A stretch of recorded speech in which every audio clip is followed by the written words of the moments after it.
ഈ 2026 അസംബ്ലി ഇലക്ഷനിൽ ചിലരുടെയൊക്കെ വിജയം എന്ന് പറയുന്നത് കേരളത്തിൻ്റെ രാഷ്ട്രീയ ചരിത്രത്തിലെ രാഷ്ട്രീയ ഇലക്ഷൻ്റെ കൾച്ചർ അതിന് വലിയ മാറ്റമുണ്ടാകും. അതിൽ ഏറ്റവും വലിയ തെളിവെന്ന് പറയുന്നത് ചാണ്ടി ഉമ്മനാണ്. കാരണം പുതുപ്പള്ളിയിൽ ചാണ്ടി ഉമ്മൻചാണ്ടിയുടെ മകൻ എന്ന നിലയിൽ mid time election Oommen Chandy sir മരിച്ച ശേഷം അവിടെ ഇലക്ഷൻ നടത്തി വലിയ ഭൂരിപക്ഷത്തിന് ജയിച്ചു. പിന്നീട് ചാണ്ടി ഉമ്മൻ ആ മണ്ഡലവും ജനങ്ങളുമായിട്ടുള്ള ബന്ധം, അതാണ് പ്രധാനപ്പെട്ട ചരിത്ര വിജയം, റെക്കോർഡ് വിജയം. അതിനേക്കാളൊക്കെ ഉപരിയായിട്ട് കേരളത്തിൻ്റെ ചരിത്രത്തിലൊരു സംഭവം കാണിച്ചു കൊടുത്തു. പാർട്ടി ഇത്ര പണം കൊടുക്കും ഇലക്ഷന് മത്സരിക്കാൻ വേണ്ടി, പക്ഷേ ഫ്ലക്സ് അടിച്ചില്ല, പോസ്റ്റർ അടിച്ചില്ല, ഈ മറ്റുള്ള ചുവരെഴുത്ത് മാത്രമേ ഉണ്ടായിരുന്നുള്ളൂ. സൈക്കിളിലാണ് പ്രചരണം നടത്തിയത്. എലക്ഷന് ഇത്ര രൂപ 21-22 ലക്ഷം രൂപയെ ചിലവായുള്ളൂ. ബാക്കി പണം അവിടെയുള്ള സാധാരണക്കാർക്കും വീടില്ലാത്തവർക്കും വീട് വെച്ച് കൊടുത്തു. അതാണ് ഡിജിറ്റൽ സംഭവം വെച്ച് ഈ സാധനം അങ്ങ് നടത്തി. അപ്പോൾ ഇതൊരു വലിയ തെളിവാണ്. ഹ്യൂജ് പണം മുടക്കി, അതായത് ജനങ്ങളുമായിട്ട് ബന്ധവും ആ വ്യക്തതയുള്ള ഒരാൾക്ക് വലിയ കുട്ടി ആഘോഷ പ്രചാരണം. മറ്റേ അവസാന ഇലക്ഷൻ സമയത്ത് വലിയൊരു ഡ്രാമയുണ്ടല്ലോ 2 ദിവസം മുമ്പ്, കുട്ടിക്കളരി ഏതാണ്ടൊരു പേര് പറയും. അതിൻ്റെ ഒന്നും ആവശ്യമില്ല. സിമ്പിളായിട്ട് മത്സരിക്കുക. കാരണം കേരളത്തിലെ ജനങ്ങൾ എഡ്യൂക്കേറ്റഡ്. ഇതേപോലെയുള്ള കുട്ടി ആഘോഷവും ഈ പരിപാടികളുടെ ഒന്നും ആവശ്യമില്ല. പോസ്റ്ററും ഫ്ലക്സും ഓടിച്ച് അതിൻ്റെ പുറകിലും പോകേണ്ട ആവശ്യമില്ല. കമ്മ്യൂണിക്കേറ്റ് ചെയ്യാൻ ഇഷ്ടം പോലെ മാധ്യമങ്ങളുണ്ട്, സോഷ്യൽ മീഡിയ ഉണ്ട്, മറ്റ് പല ടൂളുകളുണ്ട്. അതൊരു വലിയ ക്ലാസിക് എക്സാമ്പിളായിട്ട് മാറി. അതേപോലെ കോൺഗ്രസ്സുകാരനാണ് ഖതറും വിട്ടത്, അതിൻ്റെ ആവശ്യമൊന്നുമില്ല. അതെല്ലാം അയാൾ തെളിയിച്ചു കൊടുത്തു ചാണ്ടി ഉമ്മൻ. പുതിയ ഇലക്ഷൻ സ്ട്രാറ്റജിയാണ്. അതായത് കേരളത്തിലെ കോൺഗ്രസ്സുകാർക്കും മറ്റുള്ള എല്ലാവർക്കും മാറ്റിക്കൊടുത്ത് അതിൻ്റെ ആവശ്യമില്ല. സിമ്പിൾ ആൻഡ് ഹമ്പിൾ, ജനങ്ങളുമായിട്ട് ഇടപെടുക. അതാണ് ഇലക്ഷൻ റിസൾട്ട്. ഇത്രയും വലിയ ഏകദേശം 50,000 അടുപ്പിച്ച് ഭൂരിപക്ഷത്തോടുകൂടി ചാണ്ടി ഉമ്മൻ ജയിക്കുന്നു. മറ്റൊന്ന് ചിന്തിപ്പിച്ചൊരു ഘടകമാണ് സന്ദീപ് വാര്യർ. അയാൾ പക്ക BJP-കാരനല്ല, ഹാർഡ് കോർ RSS-കാരനായിരുന്നു. പാലക്കാട് ഇലക്ഷനുമായി ബന്ധപ്പെട്ട് സ്റ്റേജിലെങ്ങാണ്ട് ഒരു കസേര കിട്ടിയില്ല. അതിൻ്റെ പേരിൽ BJP-യുമായിട്ട് തെറ്റിപ്പിരിഞ്ഞ് 1.5 വർഷം മുമ്പ് കോൺഗ്രസ് പാർട്ടിയിൽ നിന്നിരുന്നു. മനസ്സിലാക്കുക, ഏതെങ്കിലും BJP-കാർക്ക് ചിന്തിക്കാൻ പറ്റുമോ? അവർക്കിതേപോലെയുള്ള മുസ്ലിം വോട്ടുകൾ നിർണായകമുണ്ട്, സെക്കുലർ വോട്ടുകൾ നിർണായകമുണ്ട്. തൃക്കരിപ്പൂർ പോലെ ഒരു മണ്ഡലത്തിൽ ഒരു BJP ബാനറിൽ നിന്ന് മത്സരിച്ചാൽ അവർക്ക് എത്ര വോട്ട് കിട്ടും? ഏതെങ്കിലും ഒരു BJP-കാരൻ സത്യം പറഞ്ഞ് ഞെട്ടിപ്പോയി കാണും. സന്ദീപ് വാര്യർ ഇടതുപക്ഷത്തിൻ്റെ കോട്ടയിൽ മുസ്ലിം വോട്ടുകൾ നിർണായകം. അവിടെ കോൺഗ്രസിൻ്റെ ബാനറിൽ മത്സരിച്ചു, കൈപ്പത്തി ചിഹ്നത്തിൽ മത്സരിച്ചു, ജയിച്ചു. എന്താണ് സംഘപരിവാർ പറയുന്നത്? ഗാന്ധിജിയെ എതിർക്കുന്നു, മുസ്ലിങ്ങളെ എതിർക്കുന്നു, ക്രിസ്ത്യാനികളെ എതിർക്കുന്നു, ഹിന്ദു രാഷ്ട്രവാദം. ഇത് ഭയങ്കര പാഠമാണ് കേരളത്തിലുണ്ടായേക്കുന്നത്. അതേപോലെ സ്ഥിരമായിട്ട് ഈ പറയുന്ന BJP-യുടെ ബാനറിൽ നിന്ന് സ്ഥിരമായിട്ട് തോൽക്കുന്നത് പല ആൾക്കാരുമുണ്ട്. ഇപ്പം ശോഭാ സുരേന്ദ്രൻ 10 പ്രാവശ്യമാണ് മത്സരിച്ച് 10 പ്രാവശ്യം തോറ്റു. അവർ നാളെ ഏതെങ്കിലും ഒരു കോൺഗ്രസ് പാർട്ടിക്കകത്ത് ഈ പാലക്കാട് ഉള്ള ഹിന്ദു ഭൂരിപക്ഷമുള്ള മണ്ഡലത്തിൽ പോലും അവർക്ക് ജയിക്കാൻ പറ്റുന്നില്ല. അപ്പം ഇതേപോലെയുള്ള മണ്ഡലത്തിൽ അവർ നിന്ന് കഴിഞ്ഞാൽ ചിലപ്പോൾ അവരൊക്കെ ജയിക്കും. ഇതവിടെയുള്ള BJP-കാരെ RSS-കാരെയും ചിന്തിക്കും, എന്തിനാ സ്ഥിരമായിട്ട് നിന്ന് തോക്കുന്നത്?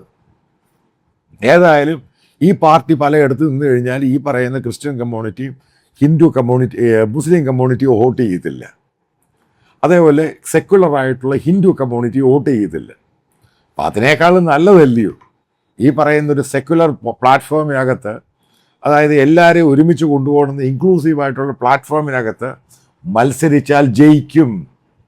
ഇപ്പോൾ സന്ദീപ് വാര്യർ BJP-ക്ക് കൊടുക്കുന്ന RSS-ന് കൊടുക്കുന്നൊരു മെസ്സേജ് ഉണ്ട്, വലിയ മെസ്സേജാണ് അത്. അതായത് അങ്ങനെയുള്ളവർക്ക് പാർട്ടി മാറിക്കഴിഞ്ഞാൽ അവർക്ക് ജയിക്കാൻ സാധിക്കും. ഈ സന്ദീപ് വാര്യർ പാലക്കാട് നിന്ന് ഇപ്രാവശ്യം ജയിക്കുമായിരുന്നു. സന്ദീപ് വാര്യർ ഏത് സീറ്റിൽ നിന്നാൽ ജയിക്കും? ജയിക്കത്തില്ലായിരുന്നു. പക്ഷേ ഇപ്പോഴും സന്ദീപ് വാര്യർ കോൺഗ്രസ് പാർട്ടിയുടെ MLA ആയി മാറി. അത് BJPയെ സംബന്ധിച്ചൊന്നും നാണക്കേട് അവർക്കുണ്ടായിരിക്കുന്നത്. അത് ഭയങ്കര നാണക്കേടില്ലേ സംഭവം. ഇത്രയും നാളൊരു സ്പോക്സ് പേഴ്സൺ അവരുടെ ഫേസ് ആയിട്ട് വന്നു. സുപ്രഭാതത്തിൽ BJP മാറി വലിയ നല്ല ഭൂരിപക്ഷത്തോടെ അവിടെ ജയിക്കുകയും ചെയ്തു. മറ്റൊരു പോയിന്റ് എന്ന് പറയുന്നത്, അല്ല, ജനിച്ച് വീണത് കമ്മ്യൂണിസ്റ്റ് പാർട്ടിയിൽ, കമ്മ്യൂണിസ്റ്റ് കോട്ടയിൽ, ചിന്തിക്കുന്നതും സംസാരിക്കുന്നതും എല്ലാം കമ്മ്യൂണിസ്റ്റുകാർ. അതിൻ്റെ അകത്ത് എടുക്കുന്ന പ്രധാനപ്പെട്ട പേരുകളാണ്. ഞാൻ ഈ PK ശശി എന്ന് പറഞ്ഞ ഇഡിയറ്റിനെ ഞാൻ കാൽക്കുലേറ്റ് ചെയ്ത് കൂട്ടുന്നേ ഇല്ല. പക്ക അവസരവാദിയാണ്. ഈ PV അൻവറേയും കൂട്ടുന്നില്ല, ഈ ഐഷ പോറ്റിയും കൂട്ടുന്നില്ല. കാരണം അവർ അവസാന നിമിഷത്തിൽ പാർട്ടിക്ക് ഇതിനകത്ത് വന്ന് അവർക്ക് സീറ്റ് വേണം, ജയിക്കണം. ആ പാർട്ടിക്കകത്ത് നിന്നാൽ രക്ഷപ്പെടുത്തില്ല. പാർട്ടി സസ്പെൻഷനും ഡിസ്മിസും ഒക്കെ നേരിട്ടവർ. പക്ഷെ പ്രധാനപ്പെട്ട 3 പേരുണ്ട്. ഈ G സുധാകരൻ, CPMന്റെ കേന്ദ്ര കമ്മിറ്റി അംഗം, CPMനെ ആലപ്പുഴയിൽ വളർത്തിയ നേതാവ്.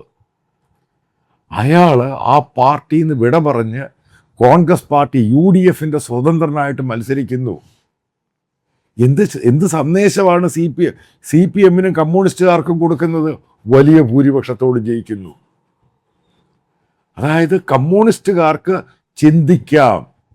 അതായത് ഈ CPMനകത്ത് സ്ഥാനമില്ലെങ്കിൽ, അതായത് അവർക്ക് പ്രവർത്തിക്കാനുള്ള അവരുടെ ആശയങ്ങളനുസരിച്ച് മുന്നോട്ട് പോകാൻ പറ്റുന്നില്ല എങ്കിൽ അവർക്ക് സബ്സ്റ്റിറ്റ്യൂട്ടായിട്ട് പ്ലാറ്റ്ഫോം ഉണ്ട്. അതാണ് സുധാകരൻ്റെ വിജയം തെളിയിച്ചു കൊടുത്തത്. ഈ പയ്യന്നൂരും തളിപ്പറമ്പും എന്താ പറയുന്നത്? നമ്മൾ എന്ത് പറഞ്ഞു കഴിഞ്ഞാലും ഈ TK ഗോവിന്ദൻ എന്ന് പറയുന്ന ജില്ലാ സെക്രട്ടേറിയറ്റ് മെമ്പറാണ്. അത് എത്ര വർഷം കൊണ്ട്, 10-50 വർഷം കൊണ്ട് പാർട്ടിയുമായിട്ട് നടക്കുന്ന ഒരാളാണ്. പാർട്ടിയുടെ ആ ജില്ലയിലെ ഏറ്റവും പ്രമുഖനായ പാർട്ടി കോട്ടയിലെ നേതാവ്. അതായത് ഗോവിന്ദൻ മാസ്റ്റർ ഭാര്യ അവിടെ സ്ഥാനാർത്ഥിയായി, പാർട്ടിയുമായിട്ട് വഴക്കായി. അയാൾ തളിപ്പറമ്പിൽ പാർട്ടി കോട്ടയിൽ മത്സരിച്ചു. അതേപോലെ കുഞ്ഞികൃഷ്ണൻ പയ്യന്നൂര് രക്തസാക്ഷി ഫണ്ട് തട്ടിപ്പ്, അയാളും മത്സരിച്ചു UDFന്റെ പിന്തുണയോടുകൂടി. പാർട്ടിക്കാർ വോട്ട് ചെയ്തു. നാളെ CPMന്റെ അകത്ത് ഒഴുക്കുണ്ടാകാം ഈ UDFിലോട്ട്. പല CPMന്റെ പല കൂട്ടകളും തകർന്ന് നാശമായി പോകും. അത് സീനിയർ നേതാക്കൾ മാത്രമല്ല, മറ്റുള്ളവരും വരാം. കാരണം അവർക്കും ഇതേപോലെയുള്ള പ്ലാറ്റ്ഫോമാണ്. കാരണം CPMും കോൺഗ്രസിനെ സംബന്ധിച്ചിടത്തോളം 2 പാർട്ടി സെക്യുലറാണ്. ഈ പറയുന്ന RSS പോലെ BJP പോലെ അവർക്ക് പ്രശ്നമൊന്നുമില്ല. കാരണം അവർക്ക് അങ്ങോട്ട് ഈ പാർട്ടിയുടെ പേര് മാറുന്നെന്ന് മാത്രമേ ഉള്ളൂ ഈ സംഭവം. കോൺഗ്രസും വലിയൊരു സോഷ്യലിസ്റ്റ് പ്ലാറ്റ്ഫോമിൽ തന്നെയാണ് നിൽക്കുന്നത്. അത് ക്യാപിറ്റലിസ്റ്റ് എക്കോണമി അല്ല ഈ കോൺഗ്രസ് അഡോപ്റ്റ് ചെയ്തിരിക്കുന്നത്. അപ്പം അതിനകത്ത് മാറിക്കഴിഞ്ഞ് കഴിഞ്ഞാൽ അക്സെപ്റ്റൻസ് ഉണ്ട്. കാരണം കോൺഗ്രസിനകത്ത് ഈ പറയുന്ന പാർട്ടിയുടെ പല മേഖലയിലും നേതാക്കന്മാരുടെ ഷോർട്ടേജ് ഉണ്ട്. അവിടെ വളർത്താത്തതിൻ്റെയും കാരണം ഈ പാർട്ടി ഗ്രാമങ്ങളിൽ CPM അവരെ വളരാൻ സമ്മതിച്ചിട്ടില്ല. അപ്പോൾ ഈ CPM നേതാക്കൾക്ക് അവിടെ ശ്വാസം മുട്ടുന്ന പല ആൾക്കാർക്കും ഇപ്പുറത്തെ പ്ലാറ്റ്ഫോമിൽ വന്നാൽ ഈസി ആയിട്ട് ജയിക്കാം. ആരാ വോട്ട് ചെയ്തിരിക്കുന്നത്? പക്ക പാർട്ടി സഖാക്കൾ വോട്ട് ചെയ്തു. അല്ലെങ്കിലൊന്നും ഈ TK ഗോവിന്ദനൊന്നും തളിപ്പറമ്പിൽ ഇത്രയും വോട്ടിനെങ്ങനെയാണ് ജയിക്കുന്നത്? ഈ ആന്തൂർ എന്ന് പറഞ്ഞ ശ്യാമള, ആന്തൂർ മുനിസിപ്പാലിറ്റിയിൽ അവിടെ CPMനെതിരെ നോമിനേഷൻ കൊടുക്കാൻ പോലും ആളുകളില്ല. പല പഞ്ചായത്തുകളിലും പലയിടത്തും. അതാണ് ഈ പാർട്ടി ഗ്രാമങ്ങൾ എന്ന് പറയുന്നത്. അവിടൊക്കെ ജയിച്ചിട്ടുണ്ട് എങ്കിൽ, അതായത് പാർട്ടിക്കാർ, അതായത് കൃത്യമായിട്ട് CPMന്റെ പാർട്ടി പ്രവർത്തകർ, അത് പാർട്ടി മെമ്പേഴ്സ്, പാർട്ടിയുടെ ഈ പല കമ്മിറ്റികൾ, പ്രത്യേകിച്ച് വില്ലേജ് കമ്മിറ്റികൾ, ബ്രാഞ്ച് കമ്മിറ്റികൾ, ഈ കമ്മിറ്റിയുടെ സെക്രട്ടറിമാർ ഉൾപ്പെടെ വോട്ട് ചെയ്തിട്ടുണ്ട്. അല്ലെങ്കിലൊന്നും അവർക്ക് ഇത്രയും ഭൂരിപക്ഷമൊന്നും കിട്ടത്തൊന്നുമില്ല. കാരണം അവിടെ പോയി വിസിറ്റ് ചെയ്യുമ്പോഴേ, കാണുമ്പോഴേ മനസ്സിലാവത്തുള്ളൂ എന്താണ് ഈ പാർട്ടി ഗ്രാമം. അവിടെ എങ്ങനെയാണ് ഇത്രയും ഭൂരിപക്ഷത്തിൽ ജയിക്കുന്നത്? ഈ പിണറായി വിജയൻ്റെ ധർമ്മടം, ഈ പറയുന്ന അവിടുത്തെ കോൺഗ്രസ് കാൻഡിഡേറ്റിന് ഇത്ര വോട്ടെങ്ങനെയാണ് കിട്ടുന്നത്?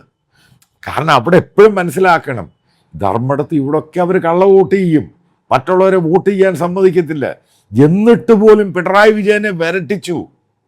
അതായത് വലിയൊരു ഓപ്പർച്യൂണിറ്റി ഓപ്പൺ ചെയ്തേക്കുവാണ്. CPMന്റെ പാർട്ടി തകരാൻ പോവുകയാണ്.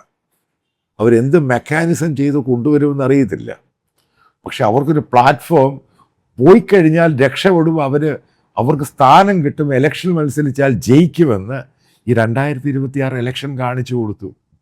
അതായത് RSS നിന്ന് കോൺഗ്രസിൻ്റെ പ്ലാറ്റ്ഫോമിൽ വന്നു കഴിഞ്ഞാൽ കേരളത്തിലുള്ള മുസ്ലിങ്ങളും ക്രിസ്ത്യാനികളെല്ലാം വോട്ട് ചെയ്യുന്ന സന്ദീപ് വാര്യറിനെയും കാണിച്ചു കൊടുത്തു. ഇത് വലിയ സംഭവമായി മാറി. അതായത് അത് പുതിയൊരു സന്ദേശമാണ് കേരളത്തിലെ വോട്ടർമാർക്ക് കിട്ടുന്നത്. അതായത് ഈ പ്ലാറ്റ്ഫോമും ഹാർഡ് കോർ ഹിന്ദുത്വയും ഹാർഡ് കോർ മറ്റുള്ള സാധനവും ഹാർഡ് കോർ കമ്മ്യൂണിസവും ഒന്നുമല്ല. ജനങ്ങളുടെ കാര്യത്തിന് നിൽക്കുകയാണെങ്കിൽ സ്വന്തം പാർട്ടിക്കാർ തന്നെ എതിർ സ്ഥാനാർത്ഥിയായിട്ട് എതിർ പ്ലാറ്റ്ഫോമിൽ വന്നാലും വോട്ട് ചെയ്യുമെന്നുള്ളതിനൊക്കെ ഒത്തിരി തെളിവുകളായി. ഇതൊരു പുതിയ സന്ദേശമാണ് കേരളത്തിലെ വോട്ടേഴ്സിന് കൊടുക്കുന്നത്.